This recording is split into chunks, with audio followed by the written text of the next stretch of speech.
Fala minhas amigas, fala meus amigos, tudo jóia? Eu sou Saulo Novaes, um curioso, e sejam todas bem-vindas, sejam todos bem-vindos ao meu, ao seu, nosso Papo no Auge, podcast focado na troca de ideias, sem censura, sem preconceito, gerando para você conteúdo muito inteligente. Como é que a gente faz isso? Trazendo um especialista por episódio.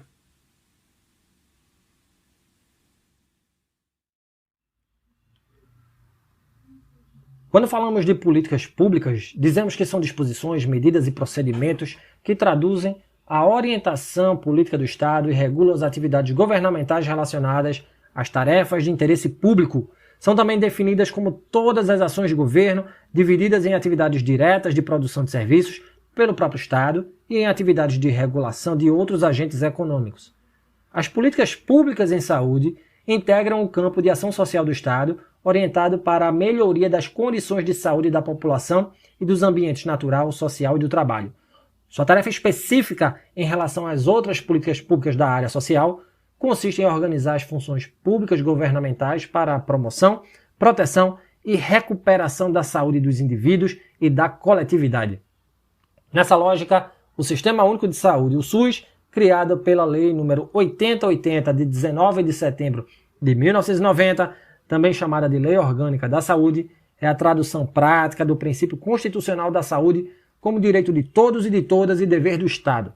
Ele estabelece no seu artigo 7º que as ações e serviços públicos de saúde e os serviços privados contratados ou conveniados que integram o Sistema Único de Saúde são desenvolvidos de acordo com as diretrizes previstas no artigo 198 da Constituição Federal, tendo como princípios, por exemplo, a universalidade de acesso aos serviços de saúde em todos os níveis de assistência, integralidade das ações e dos serviços prestados, preservação da autonomia das pessoas na defesa de sua integridade física e moral, igualdade no tocante à assistência à saúde, direito à informação sobre saúde individual, bem como a informação sobre a utilização de serviços sanitários pelo usuário, participação comunitária e a descentralização político-administrativa. Fato é que o SUS não é unanimidade. Alguns acreditam que estamos no caminho certo no tocante à manutenção do Sistema Único de Saúde, com investimentos mais generosos. Outros preferem repensar o SUS, tirando da aba do Estado a sua gestão. E para falar sobre políticas públicas em saúde e o SUS, convido a este espaço a minha amiga Pérola Goulart Gomes. Pérola é bacharel em letras, bacharel em psicologia, é psicóloga, com ambas as graduações pela UNB, Universidade de Brasília. Pérola também é especialista em saúde coletiva pela Unasos. Hoje ela está mestranda em políticas públicas em saúde pela Fiocruz de Brasília, com ampla experiência na área. E aí seja bem-vinda, minha amiga Pérola. Bom tê-la aqui nessa conexão Santa Catarina-Brasília. A gente já se esbarrou em alguns eventos do curso de letras, principalmente nos eventos do movimento estudantil, mas eu nunca te perguntei os motivos que te levaram a estudar letras e depois psicologia. Aproveito a ocasião para te perguntar sobre propósito. Por que estudar linguagens e por que adentrar na área da psique humana? Aproveita também e fala um pouco sobre a tua experiência profissional para a gente, por favor, minha amiga Pérola. Saulo, que prazer conversar com você, participar desse projeto tão bacana, o Papo no Auge. Para mim é uma grande honra o convite, eu agradeço muito a oportunidade. Vamos lá. Essa sua pergunta me fez perceber o tanto que eu recebi boas influências dos meus professores. Então, por eles, inclusive por você, que também exerce essa profissão, eu deixo aqui a minha admiração e meu agradecimento. Tudo começou no ensino médio, em que eu tive um professor de português, de gramática, que era muito bom, e ele me mostrou a relação entre a forma do idioma, né, aqueles sistemas que a gente estava estudando, e como isso tudo virava comunicação. E aí eu quis aprender mais sobre isso, foi quando eu escolhi letras. E aí já na graduação, a gente tem, né, que estudar Saussure, Lacan, por causa da relação dos significados.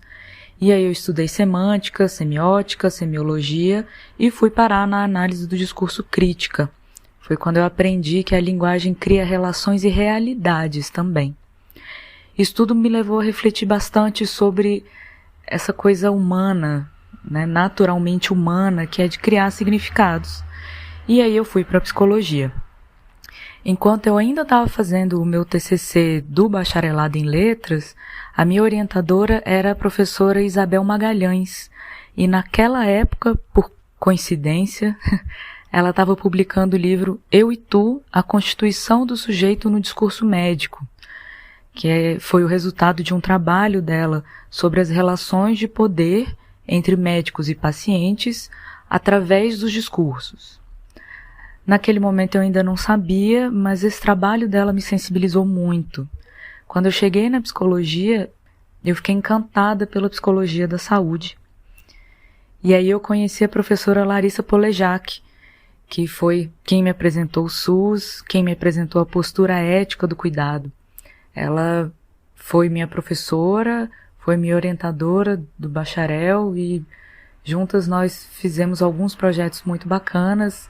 Eu fiz parte da fundação do Integra, que é o grupo que ela ainda lidera até hoje. Nós, inclusive, chegamos a publicar um livro juntas. Enfim, a gente brinca que o SUS é como se fosse um vírus. Ou na hora que entra na gente, não sai nunca mais. Aí, depois disso, eu, desde então, busco a formação e experiência para me aprofundar cada vez mais nesse mundo que é a saúde coletiva. Eu já participei de projetos sobre HIV/AIDS, sobre pessoas com dor e com doenças crônicas, sobre cuidadores e acompanhantes, sobre saúde mental, atenção básica, educação superior em saúde, saúde prisional, enfim. E eu ainda quero mais. Sempre bom te ouvir, minha amiga. E antes de entrarmos no nosso tema, eu queria te perguntar, conceitualmente, o que é saúde e por que ela tem que estar na pauta do Estado, né? No que consistem as políticas públicas relacionadas à saúde no Brasil?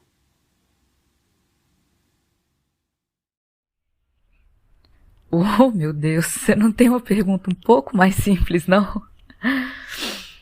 Olha, brincadeiras à parte, esse é um conceito que pode ser muito simples e também muito, muito, muito complexo. Com o que a gente sabe hoje, a saúde é muito mais do que só não ter doença. Mas isso também não responde muita coisa, né? A OMS, ela traz o conceito que é o seguinte, que saúde é um estado de completo bem-estar físico, mental e social, e não consiste apenas na ausência de doença ou de enfermidade. Esse conceito, para vocês terem uma ideia, é da década de 40 do século passado. É bem antigo. Se a gente for pensar bem, é bastante inalcançável, né? Será que a gente conhece alguém que esteja realmente num estado completo de bem-estar em todas essas áreas? Então, acaba que esse conceito é muito mais um objetivo, um norte para o qual a gente deve orientar os nossos esforços, mais do que, de fato, uma situação que pode ser alcançada, que pode ser vivida, né? Mas, enfim, o que é mais importante nesse conceito é entender que saúde engloba muito mais do que corpo e mente. Engloba também dimensões sociais, culturais, econômicas, sanitárias. E é por isso que a saúde tem que estar na pauta do Estado. Porque é uma questão super ampla, é comunitário. Não se alcança a saúde de uma forma individualizada ou isolada, entende? A saúde no Brasil é ampla e muito potente. Eu poderia te dar vários exemplos de políticas nesse âmbito. Mas eu escolho destacar o SUS, que pode parecer óbvio, mas enfim, ele é sim uma política pública, porque ele traz um modelo específico de gestão e de atenção à saúde. O fundamento dessa política, como você já falou, né, é assistência universal, integral e com equidade em saúde. Isso tudo através de uma rede hierarquizada e descentralizada. Falei difícil, né? Ficou parecendo super complexo. Mas isso, no fim das contas, significa que o SUS é para todo mundo e para todas as necessidades de saúde. A certidão de nascimento do SUS, onde tem a explicação disso tudo que eu falei, é a Lei 8080 de 1990. Sugiro todo mundo ir lá dar uma lidinha. E aí lá tem um destaque que eu acho super importante, que é a participação social. Será que todo mundo que está nos ouvindo sabe que tá na lei que o cidadão tem voz na saúde? Olha, esse é um assunto que rende mais um podcast, mas eu deixo aqui a minha sugestão para que todo mundo busque a Lei 8.142 de 1990. Lá vocês vão ter mais informações sobre participação social. É assim que a gente vai salvar o SUS, gente. Sem dúvidas, Pérola, uma fala muito importante, e o SUS é uma relevante política pública sanitária, que, dentre outros atributos, é responsável aí pela universalização da prestação do serviço de saúde aos brasileiros. Do ponto de vista histórico, Pérola, como eram as políticas públicas atinentes à saúde antes do SUS? E hoje, quais são os campos de atuação do Sistema Único de Saúde? Saulo, um dos grandes motivos do SUS ser tão especial e revolucionário é justamente porque antes dele existir, o que a gente tinha eram serviços particulares ou caridade. Basicamente era isso. Quando, o Brasil passou a ser Brasil, a gente tinha, claro, as práticas indígenas dos moradores naturais, mas que a gente sabe que não tinham, assim, uma grande difusão. E aí a gente tinha os médicos estrangeiros que vieram para cá e faziam atendimentos privados. Fora isso, a gente tinha serviço de saúde por caridade e filantropia, que funcionavam principalmente por iniciativa religiosa e com o financiamento de doações voluntárias da comunidade. Esse era e ainda é o caso, por exemplo, das Santas Casas de Misericórdia, que são normalmente ligadas à Igreja Católica, mas também tinha de outras organizações religiosas. Mas aí, assim, saúde brasileira, feita no Brasil e pro Brasil, a gente foi começar a ter depois da vinda da família real, que foi em 1808, ou seja, 300 anos depois do descobrimento. Foi nessa época que a gente começou a ter as primeiras universidades de medicina e passamos a ter os primeiros médicos formados aqui, Bom, com o desenvolvimento da sociedade brasileira, a gente passou a ter algumas ações de higiene urbana, entre aspas, e de saneamento básico, uma forma de organização dos conglomerados urbanos. E aí a gente também teve alguns planos que tinham o objetivo de combater especificamente algumas doenças e algumas condições que resultavam em alta mortalidade, como era o caso da desnutrição, de doenças diarreicas, de doenças infecciosas, difteria, coqueluche, sarampo, enfim. Uma parte interessante, uma curiosidade desse assunto é que as vacinas, elas fazem parte da história da saúde brasileira. Eu não sei se alguém aí lembra da revolta da vacina no Rio de Janeiro. Teve um impacto super grande, ainda tem até hoje, na geografia de como ficou a cidade do Rio. O Plano Nacional de Imunização, que nós temos até hoje, começou antes do SUS, na década de 80. Mas enfim, voltando à história, no século XX a gente teve a criação das caixas de aposentadoria e pensão, chamadas CAP, que aí foram ampliadas e se tornaram Institutos de Aposentadorias e Pensões, as IAPs. E isso tudo, no fim, virou o Instituto Nacional de Assistência Médica e Previdência Social, o INAMPS, famoso INAMPS. Essas instituições, na verdade, eram mais uma forma de previdência oferecida pelo governo, mas era somente para os trabalhadores formais. Então, vamos imaginar aí quantas pessoas não eram atendidas por essas instituições, Não era para todo e qualquer cidadão. E também não era só para a saúde. Tinha, inclusive, verba sendo usada para financiar outras áreas. Toda uma história. Vem dessa época essa prática, que infelizmente a gente ainda tem até hoje, de ver a saúde como uma parte de ação social, de previdência. E a gente ficou assim até a criação do SUS em 1990. Nessa época a gente já era nascido nessa aula. Bom, o SUS chegou com uma visão totalmente diferente, muito mais ampla. E aí, considerando, né, essa perspectiva ampla, o SUS tem uma atuação em vigilância sanitária, no controle e na fiscalização de serviços, produtos e substâncias de interesse para a saúde. Isso envolve desde medicamento até tabaco, bebidas alcoólicas, enfim, uma série de substâncias. Também a fiscalização e a inspeção de alimentos, de água, de bebidas e basicamente qualquer coisa que seja para o consumo humano. Isso tudo, é claro, além da atenção e da assistência direta à saúde. Pérola, a gente sabe que o SUS não é uma unanimidade, né?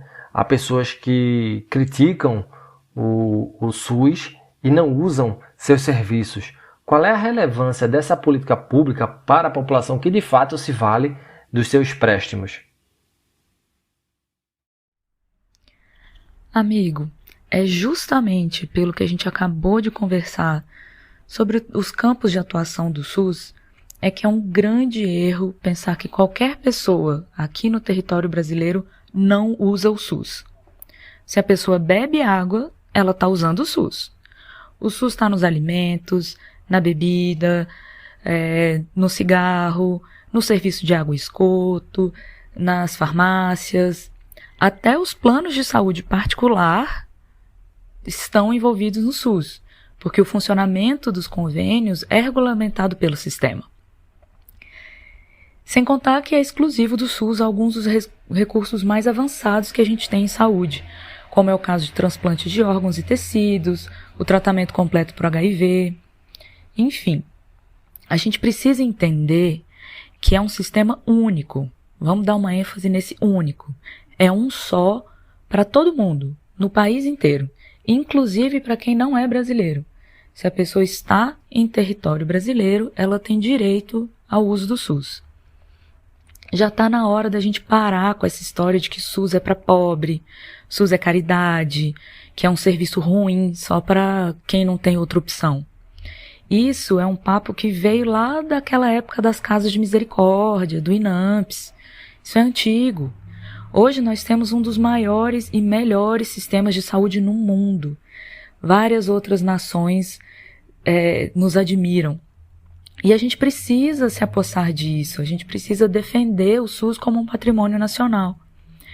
Eu sei que nós temos na cabeça aquela imagem do postinho lotado, das filas imensas, né, da sala de espera lotada no hospital, mas isso é um reflexo de má gestão e de pouca participação social.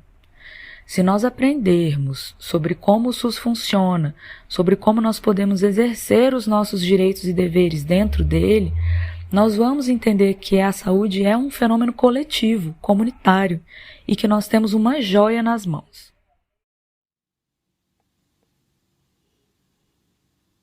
Pérola, e como é que a sociedade civil pode participar da gestão do Sistema Único de Saúde, já que a ela, a sociedade, cabe tal ação, segundo os princípios constituintes do SUS? Ai, que bom que você falou disso, porque eu realmente queria voltar nesse assunto. Como eu falei antes, a gente tem a Lei 8.142 e lá a gente tem os dispositivos do Conselho de Saúde, Conferência de Saúde e também os colegiados de gestão nos serviços. Esses colegiados de gestão são grupos plurais, diversificados, que trabalham para gerenciar as instituições de saúde, isso em qualquer nível e qualquer complexidade. Atenção básica, secundária, especializada, municipal, estadual, enfim. Os conselhos de saúde são órgãos deliberativos.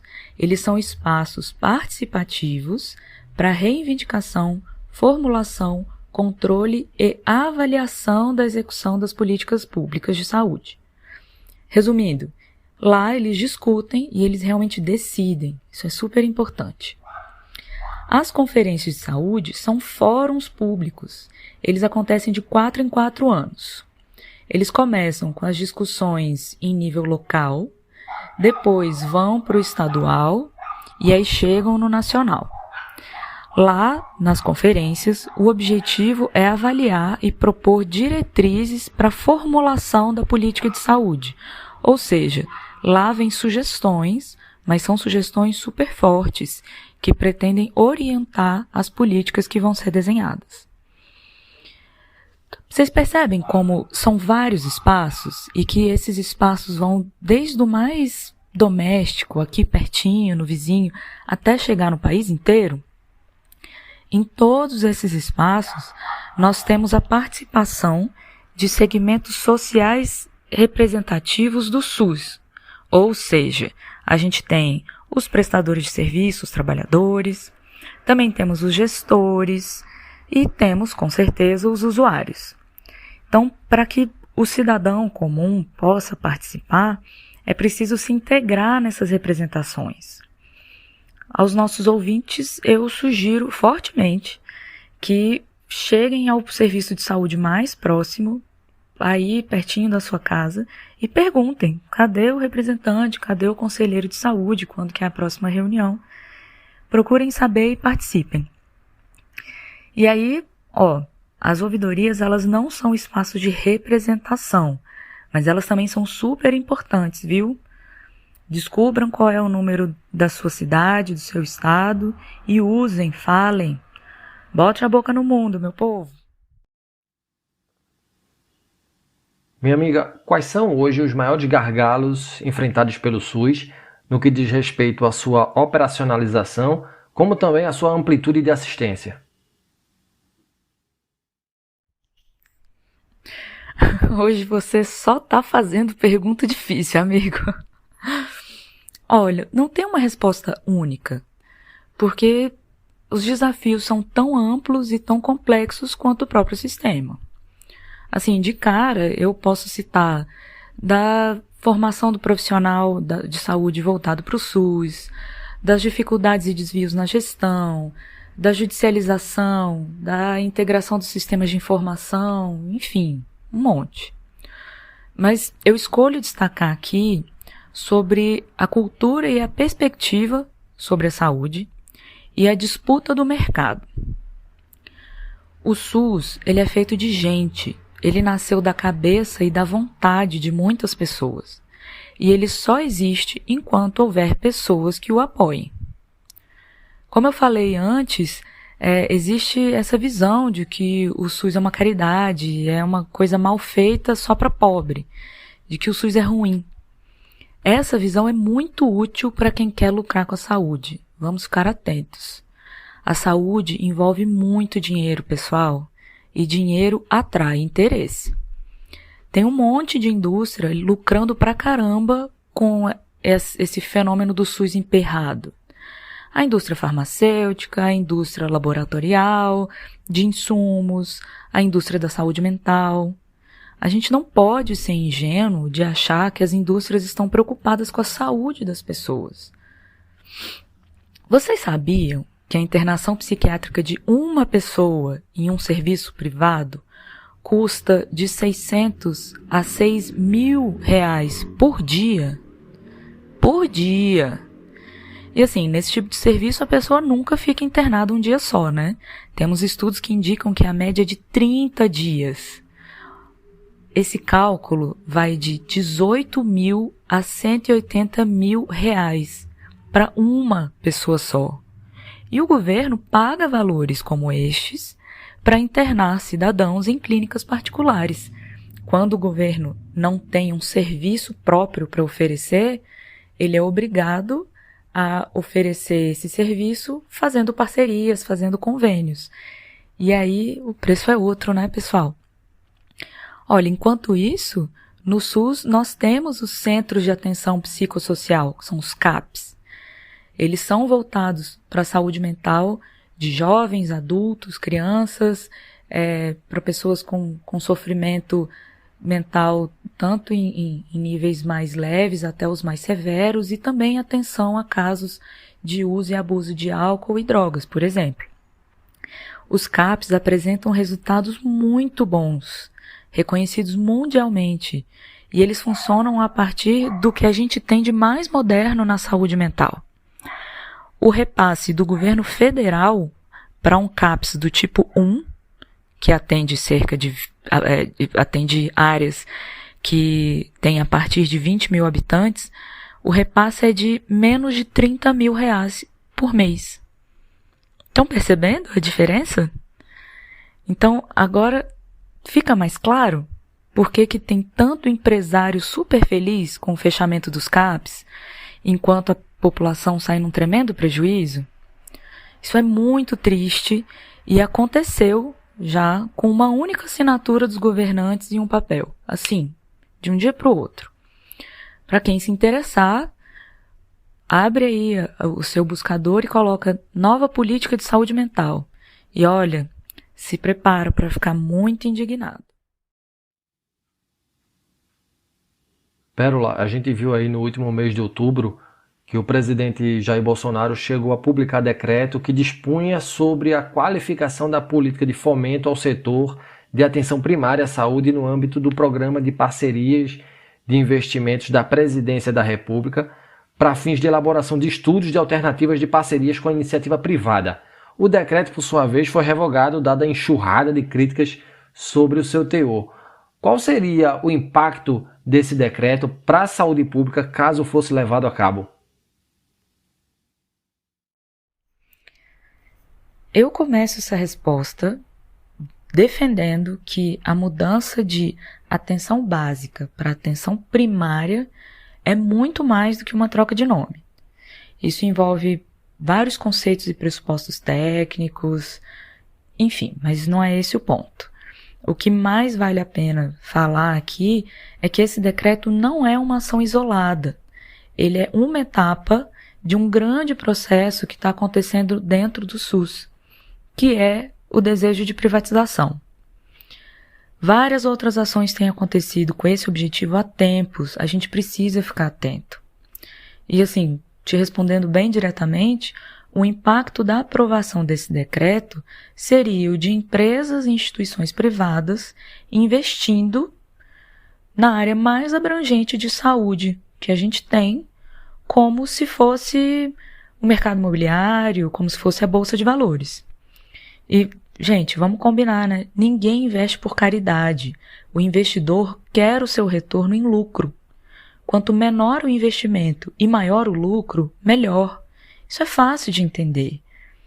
E assim, do que a gente está conversando hoje até aqui, a gente já pode perceber que tudo que o SUS tudo que o SUS oferece e propõe, não tem como continuar existindo se ele passar a funcionar a partir de um pressuposto privatizado, como se fosse uma empresa que quer gerar lucro. Vocês concordam comigo? Uma coisa que chama muito atenção nessa história é que foi um decreto, né, não uma lei. E o decreto é, vamos dizer assim, uma modalidade de normatização que não envolve debate, não tem uma avaliação, não tem negociação. Enfim, simplesmente alguém escreve e fica do jeito que está. Enfim, no texto desse decreto não aparece nenhuma justificativa para essa decisão. Isso demonstra essa postura bastante diretiva e unilateral. Além disso, foi assinado pelo Ministério da Economia, não tem o Ministério da Saúde. Vocês percebem isso? Como isso é um sinal importante? Assim, é claro que a nossa saúde precisa melhorar, precisa de inovação, mas a iniciativa privada entrando nisso é trazer investimento com o objetivo de mercado, de lucro, e não de ação integral. Vamos lembrar aqui da história recente. Algum de nós, cidadãos comuns, a gente se beneficiou com a privatização da Vale do Rio Doce? Sabe? Olha a telefonia celular que está privatizada há décadas e olha a quantidade de reclamação do consumidor. Não é? Quando a gente vai escolher a operadora, normalmente a gente vai pela menos pior. Olha isso. E aí, assim, alguém conseguiu voar mais barato depois que a tarifa de bagagem nas passagens aéreas foi flexibilizada? Enfim, né? A privatização não é a solução para o serviço público e nós temos muitas experiências no Brasil para ter isso bem claro. Falando de futuro, minha amiga Pérola, como é que você enxerga a saúde pública no Brasil, tendo em conta aí todos os nossos problemas sociais e sanitários? O SUS, de fato, se sustenta?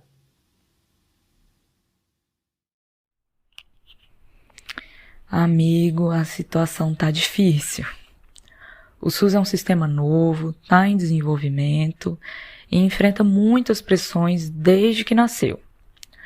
Ainda mais nesse cenário mundial, né, em que a visão liberal avança a passos largos, nós estamos em grande risco, assim.